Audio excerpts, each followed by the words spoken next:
জীবনে কখনো হতাশ হবেন না। জীবনে যাই হয়ে যাক না কেন কখনো হতাশ হবেন না। মনে রাখবেন আল্লাহ আপনার রব, আল্লাহ আপনার সাথে আছেন ইনশাআল্লাহ।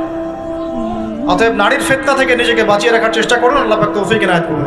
এই সমাজ আপনাকে যেভাবে শেখায়, কিভাবে শেখায়, এই যে স্কুল, কলেজ, ইউনিভার্সিটি, চাকরি, বিয়ে, সন্তান প্রতিপালন, আর তারপর ইন্না লিল্লাহি ওয়া ইন্না ইলাইহি রাজিউন, এই তো শেখায় নাকি?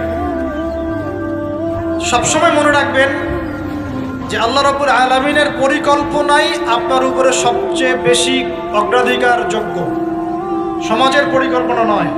পরিবার আপনাকে চাপ দিচ্ছে, চাকরি পাস না, পড়াশোনা করিস না, হ্যাঁ পড়াশোনায় কেন তুই 80 নম্বর পাইলি না, কেন চান্স পেলি না, কবে চাকরি পাবি, কবে আমাদেরকে দেখবি, খাওয়াবি, পড়াবি, এই যে চাপগুলো চারপাশ থেকে আসে কিনা।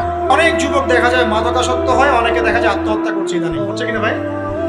এই শব্দটা থেকে আমি এই পয়েন্টটা আজকে লিখেছিলাম যে ভুলেও আল্লাহর প্রতি বিশ্বাস এবং তাওয়াক্কুল হারাবেন না।